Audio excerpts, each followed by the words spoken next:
Dios te bendiga. En esta semana que celebramos, la semana mayor para el mundo cristiano, la Semana Santa, vengo delante de ti para traerte una exposición, una reflexión sobre el evento más importante para el mundo cristiano. Pablo mencionó y dijo que si Cristo no resucitó, vana es nuestra fe. Y quisiera hoy traerte un tema sobre la predicación de ese Cristo que resucitó. Nosotros los cristianos, cuando hablamos de resurrección, siempre nos encajamos en la escatología, esa promesa que todos tenemos, esa promesa de que la muerte no es el final, sino el principio de una vida que nos va a unir a nuestro Padre Celestial. Una vida sin dolor, una vida sin llanto y una vida donde la eternidad la pasaremos junto a nuestro Creador. Pero me gustaría hoy compartir contigo algo diferente. Me gustaría hoy compartir esa resurrección desde un plano más terrenal, desde un plano más social. No estamos anulando la verdad, no estamos negando la verdad escatológica. Simplemente quiero contigo hoy compartir ese proceso de las primeras predicaciones del Cristo resucitado, que no se dieron en el cielo, que se dieron en el aquí y en el ahora. Y voy a basar esta pequeña reflexión en tres eventos corridos que se dan tan pronto nuestro Maestro resucita.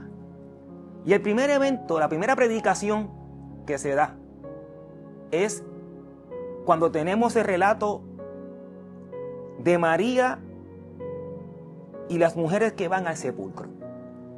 Tendríamos que preguntarnos nosotros, ¿qué pasó ese sábado? ¿Qué pasó luego de yo ver a mi Salvador, a mi Maestro, morir, derramar la sangre, expirar, llevarlo a aquella tumba, dejarlo allí?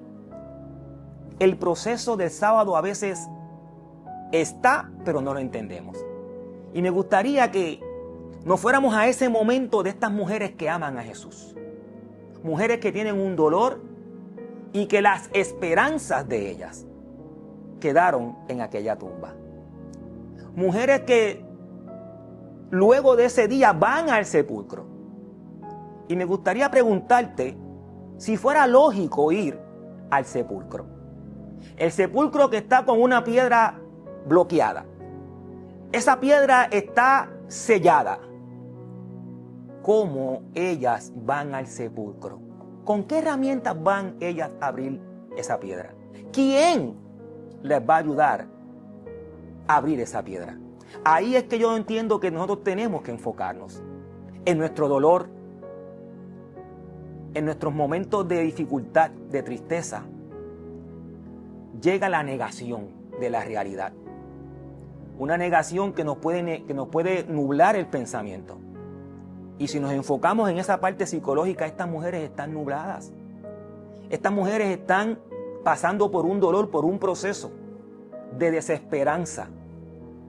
Y que ellas guardan algún tipo de esperanza para que, como tradicionalmente se hacía, limpiar el cuerpo de la persona fallecida. Esto nos da a entender que quizás el cuerpo de Jesús no se limpió correctamente y ellas quieren limpiarlo.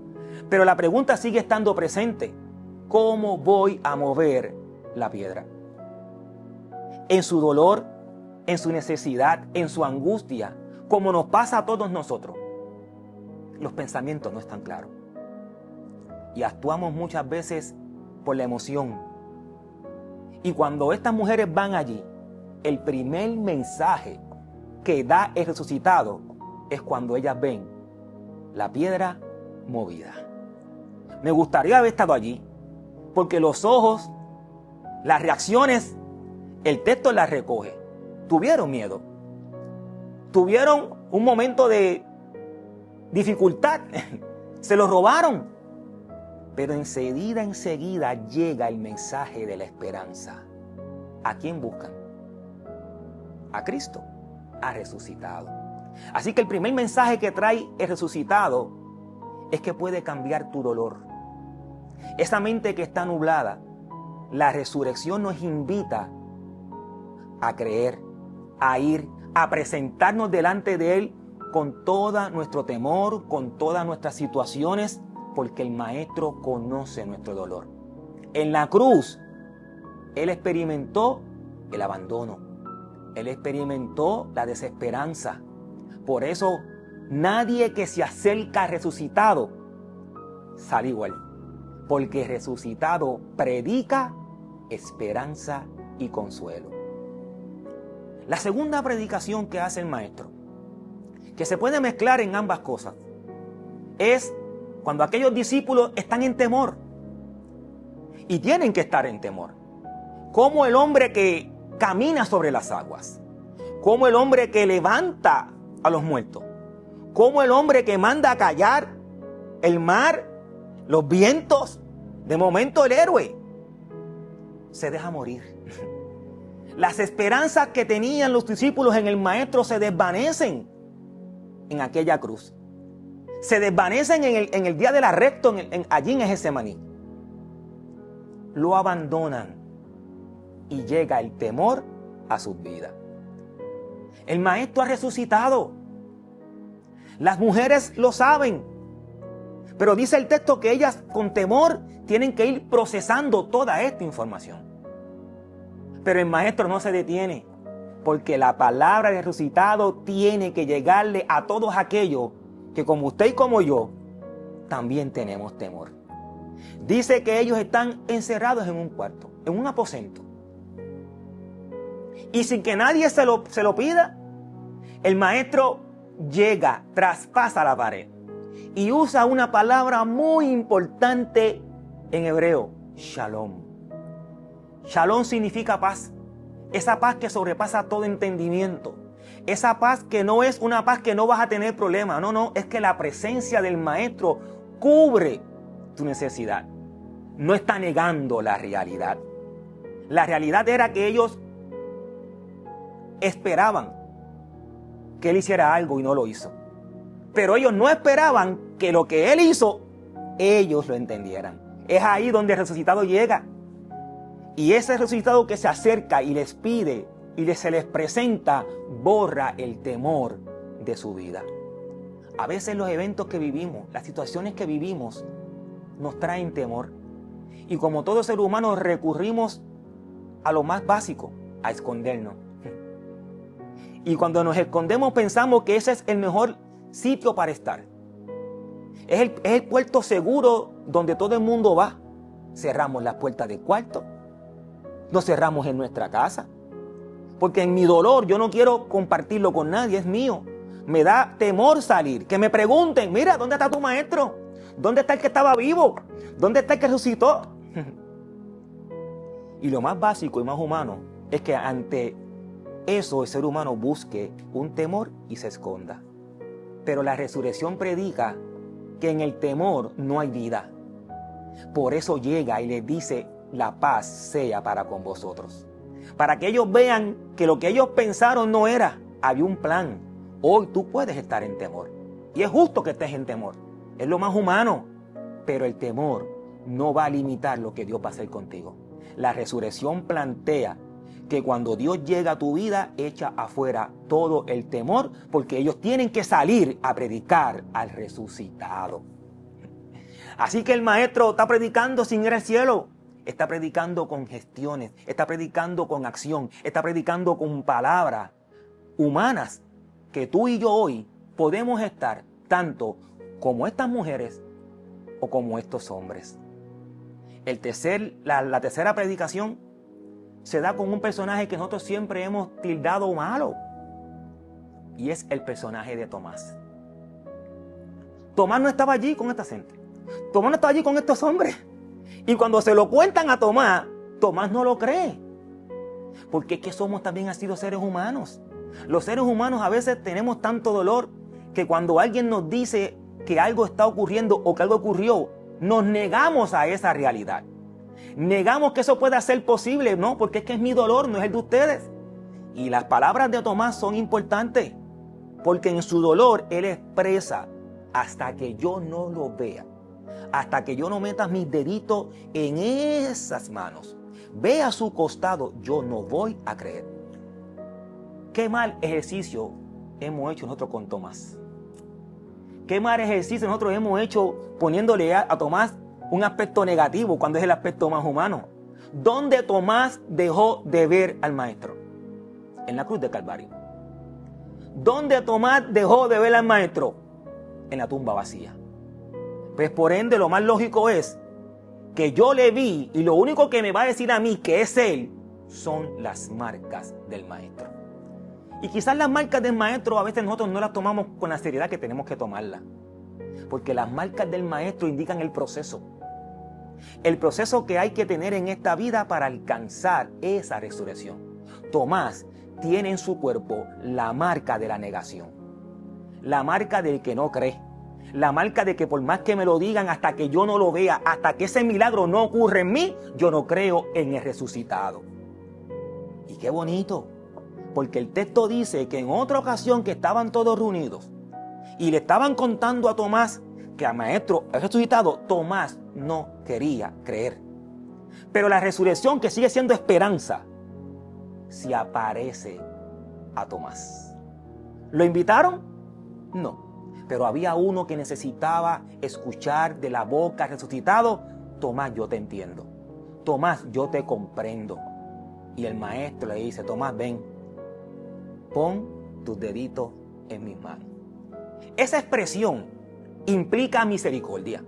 Esa expresión implica amor, porque Jesús, Cristo resucitado, comprende el dolor que tiene este hombre. Lo que pasa es que el versículo que viene detrás, bienaventurado el que no vio y creyó, lo hemos sacado de un contexto. Tomás representa el ala judía, el ala que tiene que ver para creer. Y aún así Dios se les presenta porque son almas de salvación. Hoy tú que no crees, hoy tú que estás en negación, hoy tú que si no ves tu milagro, ¿sabes qué? Dios te ama y Él va a llegar a tu encuentro. Nadie encuentra a Cristo. Cristo nos encuentra a nosotros. Y saltando ahora a la ñapita que les voy a dar, al cuarto mensaje de la predicación, mi pasaje favorito: los caminantes de Emaús. Estos dos hombres recogen verdaderamente lo que pasó el sábado. Ya Jesús ha resucitado. Ya ellos saben que resucitó, pero se fueron. Porque como Tomás, hay una negación. Como las mujeres, hay un temor. Y como los discípulos que están escondidos, ellos van a Emaús, a su casa, a esconderse. O sea que estos caminantes recogen las tres predicaciones que anteriormente te he mencionado. Y en ese camino, que son 11 kilómetros de Jerusalén a Emaús, ¿cuántas cosas pueden suceder? Hoy en día, en carro es fácil, pero una caminata a pie, con dolor, con tristeza, con desesperación, con temor, con negación, se van a sumar. Cada paso que tú des se va sumando y esa caminata parece interminable. Esos 11 kilómetros son interminables cuando tú estás en depresión, cuando tú estás en dolor, cuando tú estás en negación, cuando tú tienes temor. Y nuevamente el Maestro se presenta. Como se le presentó a aquellas mujeres, como se le presentó a los discípulos y como se le presentó a Tomás, se les presenta a estos dos. Y esto es importante, porque estos dos no son del círculo más cercano de los 12. No son las mujeres que mantienen a Jesús. Eran hombres que habían decidido creer en Jesús. A esos que están un poco distantes, a esos que quizás no tienen mucha participación en el texto, a ti, que quizás no te ves como parte del grupo cercano, Dios, la resurrección también tiene un mensaje. Y el mensaje se da cuando comienzan a caminar. Y el Maestro le pregunta: ¿qué están hablando? ¿Por qué el Maestro hace esa pregunta? La hace para que ellos comiencen a sanar de su interior que comiencen a sacar todo lo que está dentro, que comiencen a hablar todas sus frustraciones, todo su temor, toda su angustia. Pero el maestro le permite que ellos hablen, porque mientras van caminando, mientras van conversando con la resurrección, ellos no se percatan, pero van sanando. Hoy tú tienes 11 kilómetros en tu vida y no estás mirando quién te acompaña. Aquellos hombres no comprendieron que era el resucitado. Y dice el texto que no les permitió que lo conocieran. Yo no sé con quién tú estás hablando en el día de hoy.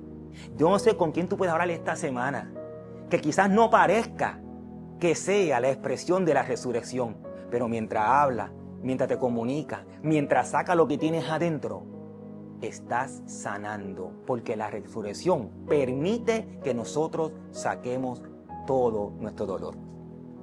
Y me gusta ese texto, me fascina ese texto tanto, porque no se dan cuenta en ningún proceso. Pero dice el texto que salen de día y van con temor de día. Y cuando el maestro parte el pan, ellos se dan cuenta que ese que caminó con ellos esos 11 kilómetros, que ese que escuchó las barbaridades que ellos dijeron, ese que escuchó que ellos no creían, era el resucitado. Y en ningún momento él les cohibió de sanar su dolor. Cuando él parte el pan, que los bendice, dice el texto que sus ojos fueron abiertos. Y ellos dijeron, no ardía de dentro de nosotros esto. Hoy, en esta semana, hay algo que está ardiendo dentro de ti. Todavía ese milagro no ha salido. Todavía ese milagro no ha dado a luz. Pero espera, porque la resurrección promete vida y vida eterna. Así que cuando ellos entendieron, comprendieron que no estaban solos, cuando ellos comprendieron que no había por qué tener temor, cuando ellos comprendieron que lo que Jesús prometió se cumplió y que estaría con ellos, te pregunto, ¿a qué hora ellos viraron para Jerusalén? ¿Esperaron al otro día o dice el texto que se fueron esa misma noche? ¿Cómo es posible? Es la pregunta que yo me hago. ¿Cómo es posible que pienso que estoy solo, pero el maestro está conmigo y tengo temor? Y de momento el maestro no está conmigo y ahora regreso contento. Eso lo hace la resurrección. Eso lo hace el saber que hay esperanza. Ya yo no tengo que ver, ya yo estoy confiado que en mi proceso, en mi dolor, en mi circunstancia, Él caminó conmigo. Ahora regreso de noche. ¿Cuándo hay más peligro? ¿De día o de noche? Pero no hay por qué temer, porque la resurrección siempre ofrece esperanza. Así que esta semana que tú estás en tus 11 kilómetros, en esta semana que tú estás en tu proceso, yo te invito a que continúes caminando. Seas cristiano, no seas cristiano, yo te invito a que hables con el resucitado. Saca todo lo que tienes. Pon todo lo que tienes por dentro. Explícale, dile cómo te sientes. Que te sientes frustrado, así nos sentimos. Que te sientes solo, así nos sentimos. Que tienes temor, así nos sentimos. Y todo eso Él lo tomará, porque así mismo Él se sintió en la cruz del Calvario. O sea que todo lo que tú le vas a decir, ya Él lo sabe. Por eso te comprende. Camina tus 11 kilómetros. Camina a su lado. Pero al final, recuerda, la resurrección te alcanza. Y una vez que te alcanza, sal y dile al otro lo que Él ha hecho contigo. Que Dios te bendiga, que Dios te guarde y adelante en el Señor.